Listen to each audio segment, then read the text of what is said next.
Hey guys, welcome back. This is the MMA breakdown. Today we're doing predictions for UFC Fight Night 71, Mir versus Duffee.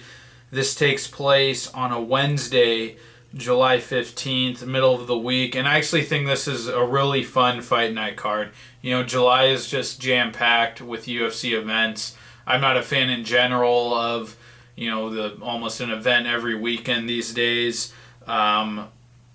All of the events in July, I'm not high on, but this is a really fun fight night card. I think, there are some relevant fights here, but usually with these fight night cards, you don't get the most relevant fights. And if you're not going to give me that, at least give me some matchups that I know are going to be really fun and are going to produce some good action. And I think that's what we have here. I really like the main card.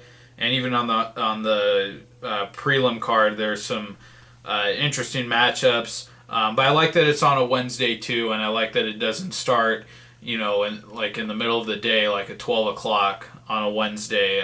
It starts, I think, at 3:30 West Coast time. So I like that. And the main event, I think, again, is just fun. And the co-main event, Josh Thomson versus Tony Ferguson. I'm really looking forward to that one. A very relevant fight and a really meaningful, important fight. But yeah, Mir versus Duffee, Fight Night 71. I have my predictions out for UFC 189, Mendes versus McGregor. I updated that, so I did the new matchups. Check that out.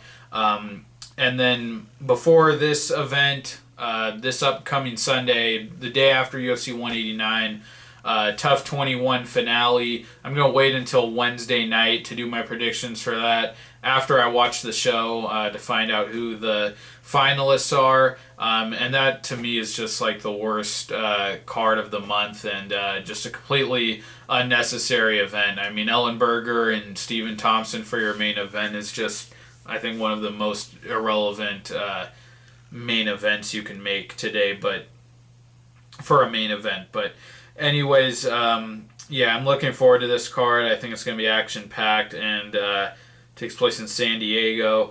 And let's just get right to it. All right, starting off with the Fight Pass preliminary cards at middleweight. Kevin Casey versus Ildemar Alcantara. I'm taking Kevin Casey here. Ildemar Alcantara, he's had 5 fights in the UFC, and has had a few good performances. Looked good against Albert Tumanov, who's on a roll now, but was able to out wrestle him. Showed some good takedowns. Didn't really do anything more than that. And in his last fight against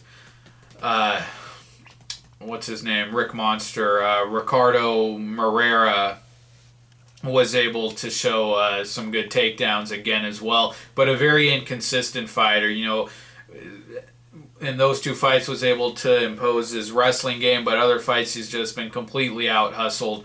Losses to Igor Araujo, who just really out-hustled him on the ground, and then lost to Kenny Robertson, who again just really outworked him, pushed the pace, and he just looks like he has no sense of urgency when he fights guys like that. And Kevin Casey against Bubba Bush in his debut, took him down, got on top and mount, or might have been in his guard, but I think he got mount, and just smashed him with brutal elbows from top position, knocked him out, I think, with those very quickly in the first round. A real fun fight. I had written this guy off from Tough 17. I think he quit in the middle of one of his fights, and in between rounds, I think he gave up, and then lost to Josh Saman in the finale. Got finished there. So, but his last fight was really fun,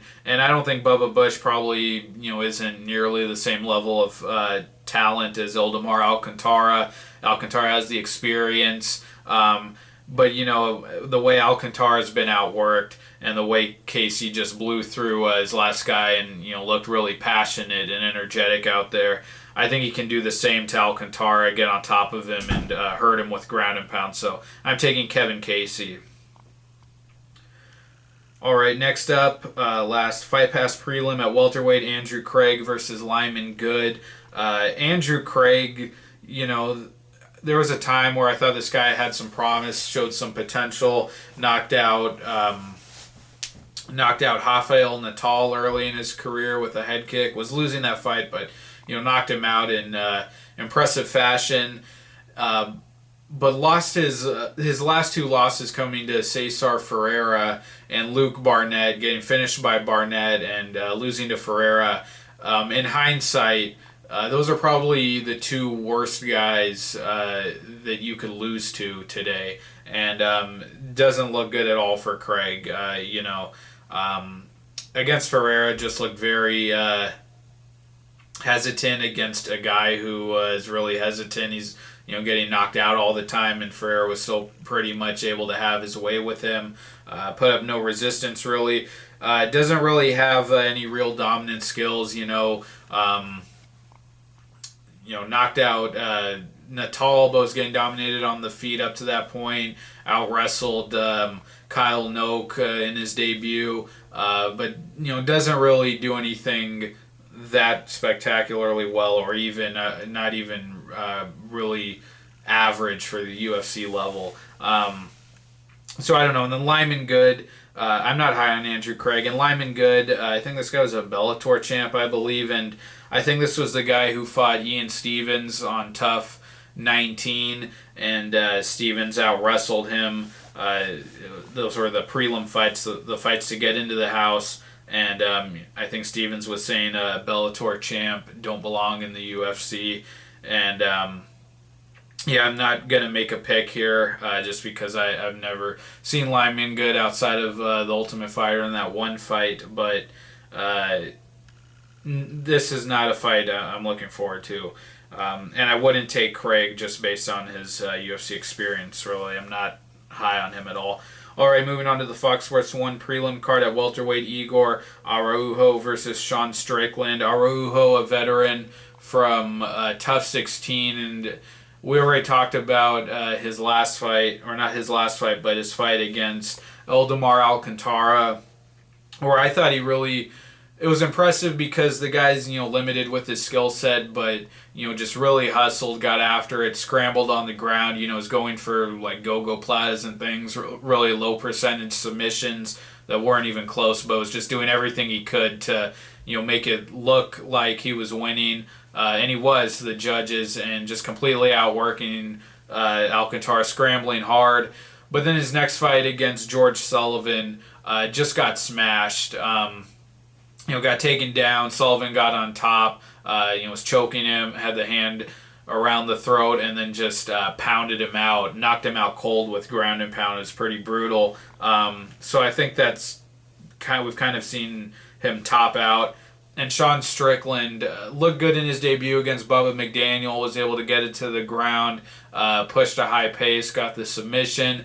But then his last fight, and then he fought Luke Barnett, where I actually thought he fought pretty smart and was actually out jabbing the taller fighter in Barnett, outlanding him on the feet. Some people thought he lost that fight, but then his last fight against Ponzinibbio really got stifled, looked flat, was getting backed up the entire fight, was eating some shots that looked like they were bothering him, hurting him, and I'm not sure what to make of him at this point, but I am going to go with Strickland just because Araujo looks like he has a really limited skill set, really needs to fight on the ground. I forgot to mention his fight against Danny Mitchell, another really sloppy ground fight where he didn't look dominant at all. Just really only scrambles in his fights, it seems to be. And Strickland, I think, has more skills than that with the wrestling and stand-up, so I'm going to go with Strickland. All right, next up at bantamweight, Yahya versus Masanori Kanehara. Yahya, despite being a really talented ground fighter, and has been able to rack up the wins for such a long time, he's still really an inconsistent fighter. At times he looks really good, like in his last fight against Johnny Bedford. Was able to completely outclass him on the ground, get the Kimura and submit him with it. But, just over the last several years has just been fighting no names, guys that you've never heard of, never did anything in the UFC after that. Josh Clopton, and Mizuto Hirota, these kinds of guys, and wasn't even able to be dominant against those guys, or not even come close to a finish, which he should be able to. And I remember against Hirota, he was fooling around on the ground a lot, not really getting close to a submission, and Hirota caught him in an armbar, I think, from his back. Just kind of bizarre stuff. So, Yahya, very good on the ground, but just inconsistent and really not a great finisher. And also, had the loss to Tom Ninamaki, a year and a half ago. And, not a good guy to lose to. You saw that was the only fight that Ninamaki won in the UFC. Lost 3 in a row after that. Got finished in all of his fights after that. So, I think Yahya is very shaky, but I do think he should be able to win this fight. And Masanori Kanehara was able to get a nice win over Alex Caceres in his debut, which is kind of a notable win, although Caceres has gone on to lose again, badly to Rivera after that. And, I don't think a win over Caceres means much in hindsight as much as it might once have, but Kanehara just seems like, to me, he looked okay, I thought, in the Caceres fight, outboxed him a bit, was able to take him down, but really just seems like another run-of-the-mill, kind of Japanese no-name fighter, and I just have to go with Yahya just based on his tenure, really, in the UFC and going back to WEC. Kanehara didn't look like a guy who's going to really climb up the ranks, so I'm going with Yahya. Next up at bantamweight, Scott Jorgensen versus Manny Gamburyan. A fight between two over-the-hill guys. Both guys should retire, and this should probably be the last fight for either guy, but definitely a loser leaves town. A loser goes to the retirement home match. And it kind of hurts me to say that because Scott Jorgensen, before this guy dropped down to flyweight, had a really competitive fight with Faber where I thought he won at least one round, maybe a couple early, and was trading with Faber, going back and forth. Eventually got submitted, but since going down to flyweight, it's just not worked out at all for him. He's looked terrible. He's had a big speed disadvantage. Has really gotten beaten up at flyweight like he never has before. I mean, Danny Martinez, who just lost to Serwan Kakai this past weekend or 2 weekends ago maybe, but Martinez dropped this guy, almost knocked him out. From his first fight against Zach Makovsky, just looked bad on the feet, looked slow, and was getting beaten to the punch, and then finished by Jussier Formiga, and that was a little fluky, got headbutted, but again in his last fight against Wilson Heist, just got taken down, dragged down, ragdolled, and choked out with the head and arms. So it's really looked terrible. I wish he would have gone back to bantamweight a lot sooner, really after his first fight after flyweight. I mean, it was just evident that it wasn't going to work out for him at all. But I think it's just too late after having that many bad performances, looking as old and as slow as he has, getting finished in his last 2 fights. I don't think there's any coming back from that. And Manny Gamburyan by no means has really done much better. I mean, marginally better, but over his last couple of fights. But another guy who's just looked really kind of brittle and fragile. Not that he's gotten put away at all. I don't think anyone's finished him, at least not in his last stretch of fights. But against Cole Miller, should have had a loss to Cole Miller on his record. Got elbowed and couldn't make it back to his stool. Was looking terrible against Cody Gibson in his last fight. Got dropped a couple of times in that first round off of jabs. Got dropped. and was able to eventually find his way out of a scramble, find his way into a guillotine, and tapped him. So showed heart. But against Dennis Seaver and Nick Lentz, just kind of looks kind of lost out there. Doesn't have a really effective striking game. Wasn't really getting beaten up in either of those fights. But didn't really put up much resistance either. Did catch Lentz at one point in the fight, wobbled him, but nothing really impressive or shows that he can still fight at a high level. But I'm going to go with Gamburyan just because Jorgensen has actually been finished in his last couple of fights, has taken more damage, I think.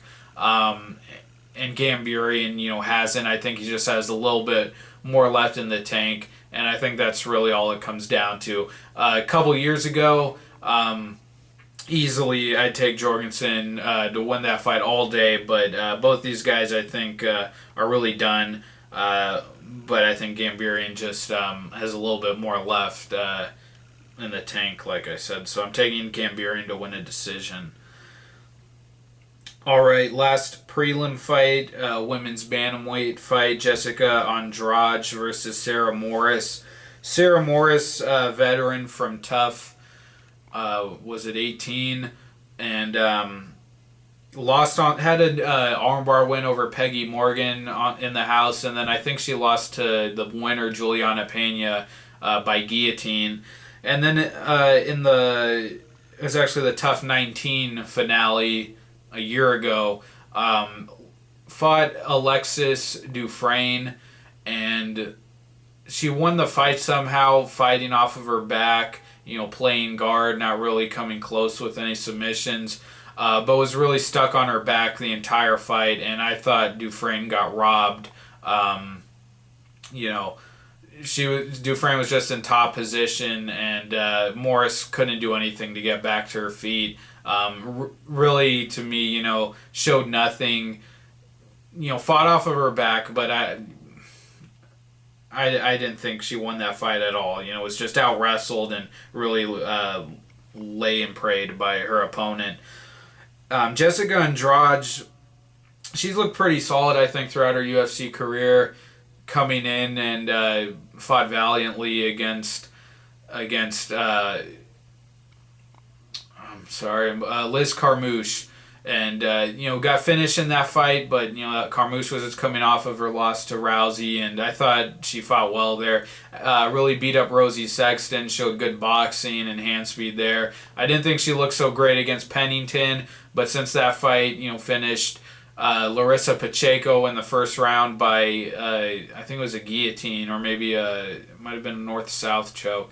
But finished her early in that fight by submission.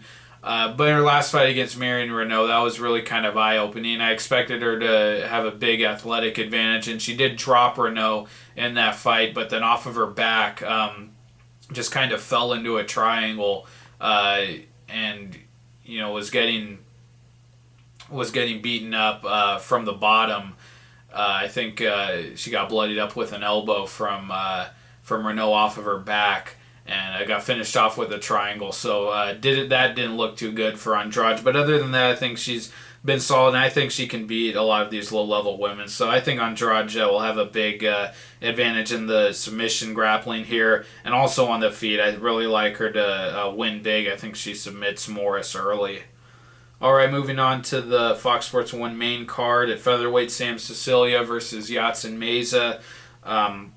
Sam Sicilia, for a long time, I dubbed this guy as the worst fighter in the UFC. Just a guy who did nothing but, throw from the hip, threw very reckless, wild bombs, but they never landed. Was a very inaccurate striker, kind of had a short reach, and I think that, kind of contributed to him not being able to land any punches. But in his last fight, I thought he kind of turned a corner.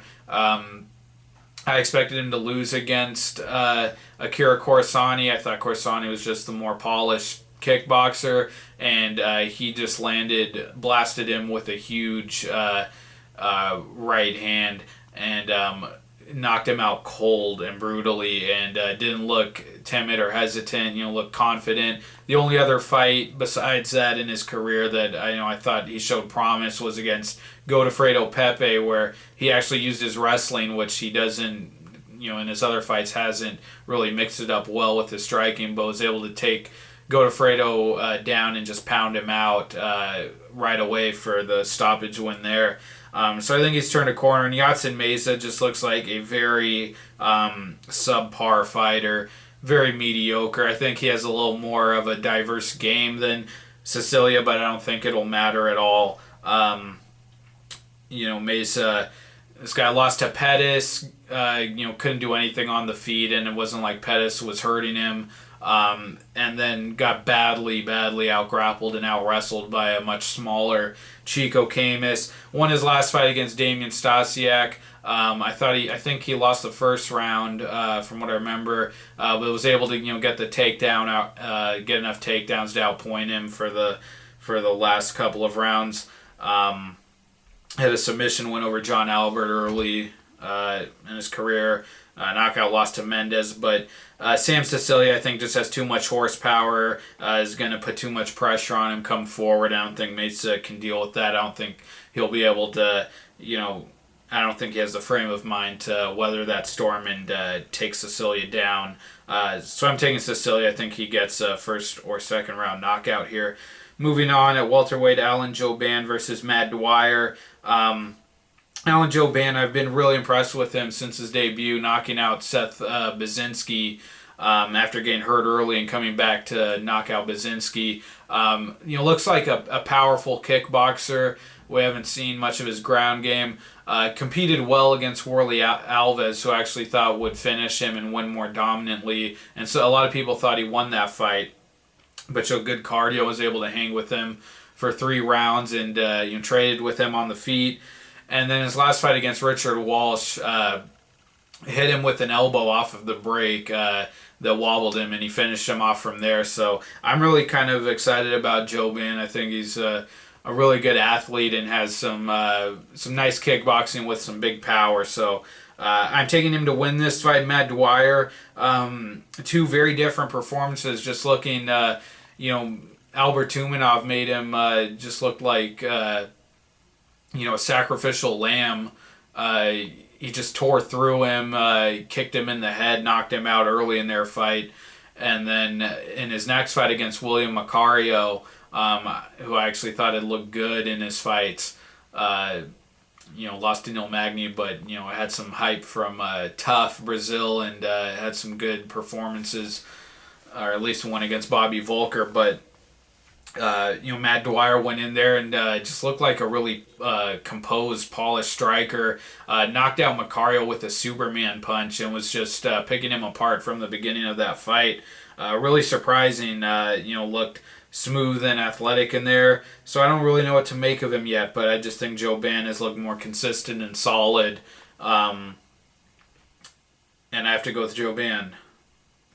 All right, next up at lightweight, Kevin Lee versus James Moontasri. Other than the main and co-main, this is easily my favorite fight on the card. This is a really great matchup between two.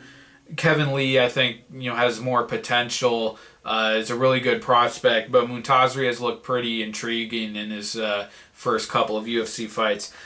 Kevin Lee fought Ally Akinta in his debut. That was a back and forth brawl. Lost a decision there, but has really been impressive in his fights after that. A very, very athletic fighter. Against the fight that really highlighted, I think, his full potential was the fight against John Tuck. Completely outboxed him on the feet. Just has a really great motor, pushes a great pace, and had some big slams in that fight. Just goes full throttle forward and mixes up his wrestling game with his striking very well. Was able to, had kind of a less dominant performance against Jesse Ronson, but still was very strong, able to impose his strength against the fence and hold him there and take him down a few times. And then his fight against Michel Prazeres was able to beat him at his own game. Prazeres kind of one of these wall and stall, lay and pray guys, always looking for the takedown, and got a win over Mirbek Taisumov. And early, I thought Prazeres was winning that fight, but Lee was able to adjust. Didn't really blow his wad. I think he realized he couldn't finish him, but just was able to outland him on the feet, and then was able to tie him up and outposition him in the clinch battles. Got the waist lock at times, dragged him down. It was a very composed, good performance by Kevin Lee. So I'm really excited about Lee. And then James Moontasri, a very dynamic striker. Looked great in his debut against Joe Ellenberger, even though he lost that fight. Had him hurt badly in several instances, and I just think was showboating too much, didn't seem focused enough on getting the finish. But then his last fight against Cody Pfister, again, showed off that dynamic, unorthodox striking, great kicks and punches, hurt him, finished him off on the ground with the rear naked choke. I'm going with Kevin Lee. Has the wrestling and the striking, but Moontasri is dynamic and powerful enough. I think, he can catch people, but Lee's just got the more complete game and more well-rounded skill set. So I'm going with Lee here. I think he wins a decision. All right, next up, women's bantamweight, Holly Holm versus Marion Reneau. Holly Holm against Raquel Pennington in her debut. After all the hype, I didn't think she looked like a title contender. But other than that, I thought it was a decent performance. Outstruck Pennington, seemed to have zero awareness or desire to, wrestle or go to the ground, which is understandable, but didn't really look dangerous, didn't look like she was hurting Pennington, but, was outpointing her pretty clearly. Marion Reneau in her debut against Alexis Dufresne, looked solid. I didn't think her striking looked all that dynamic or technical, just kind of, jab cross moving forward, and Dufresne was badly gassed in that fight. And even with her being gassed and pretty defenseless on the feet, Reneau, completely dominated her, but I think should have been able to finish, and she didn't. But then we already talked about it, but her last fight against Jessica Andrade, completely different story. Even, though she got dropped early in the fight, was able to lock up the triangle off of her back and, fought a much higher level of opponent and finished her. So I thought that was very impressive, finishing Andrade, especially off of her back. And I think if this stays on the feet, Holly Holm will have a big technical advantage. We'll be able to outpoint her. But I think Reneau is going to be able to get this to the ground. And she just seemed to kind of pull that triangle choke out of the bag against Andrade, just pull it out of nowhere. And I think she can make something happen against Holm here if she forces her to go to the ground. So I'm going with Reneau, but if it stays on the feet, I really do think Holm will win a decision. All right, the co-main event, Josh Thomson versus Tony Ferguson. Great matchup. Very excited for this. Probably even a better fight than the main event, just in terms of relevance. But Tony Ferguson, veteran of Tough, what was it, Tough 13, I think? Yeah, Tough 13, the winner of the show. And this is a rare guy from his time on Tough all the way throughout his UFC career up until now.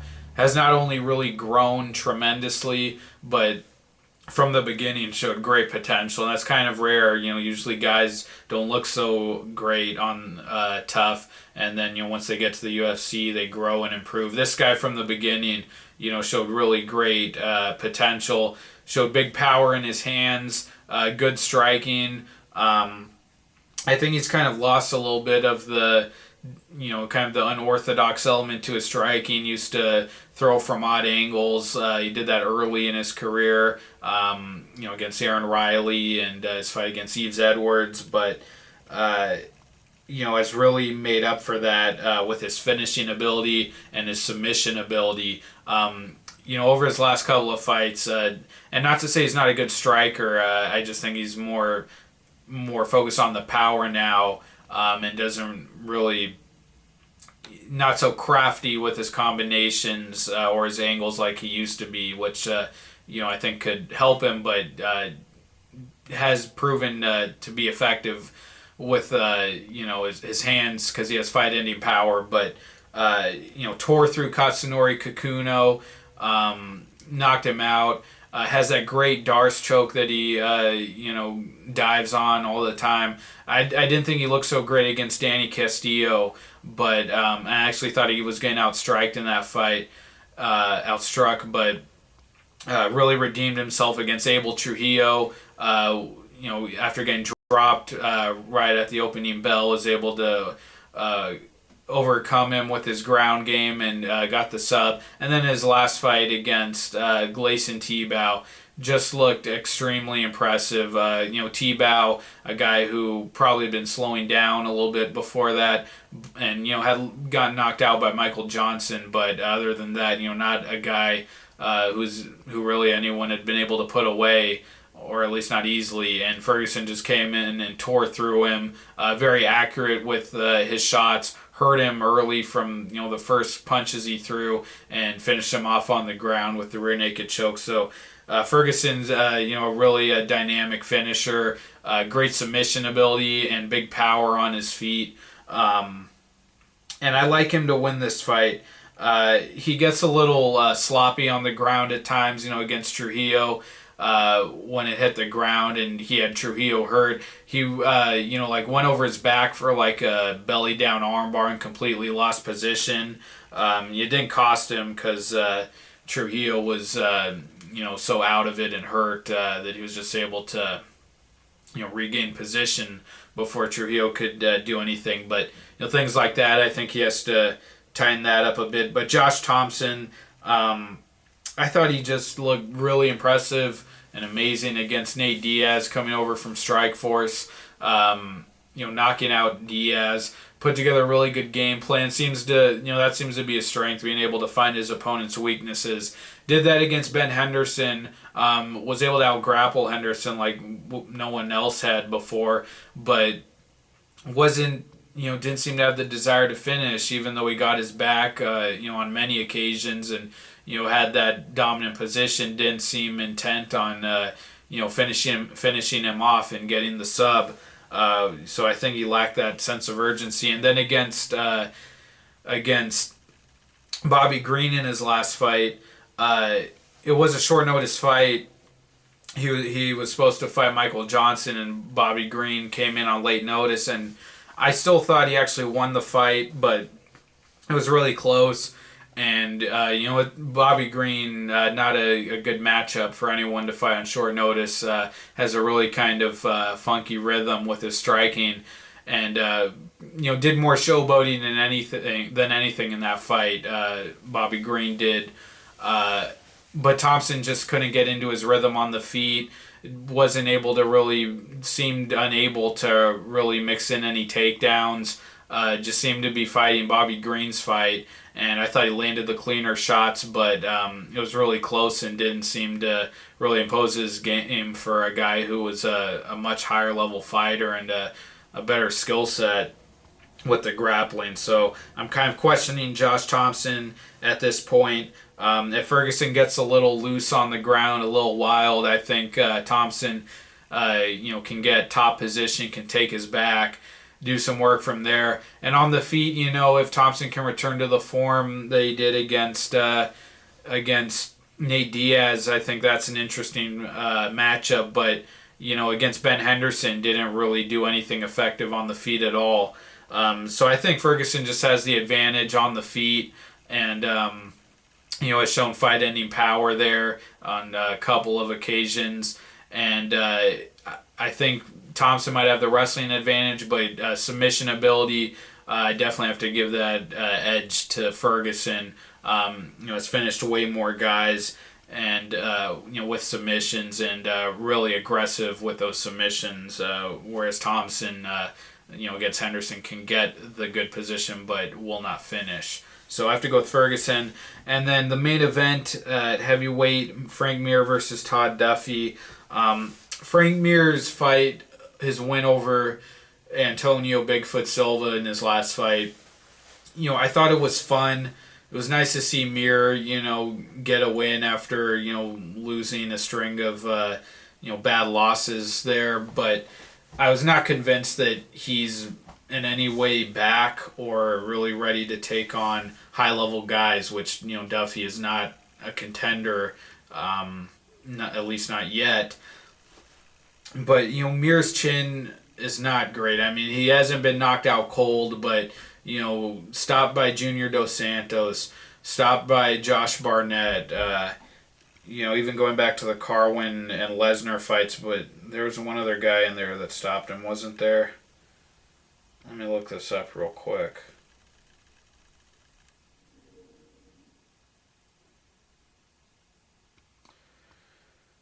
But yeah, his chin is not great. I think he has the technical advantage over Duffee.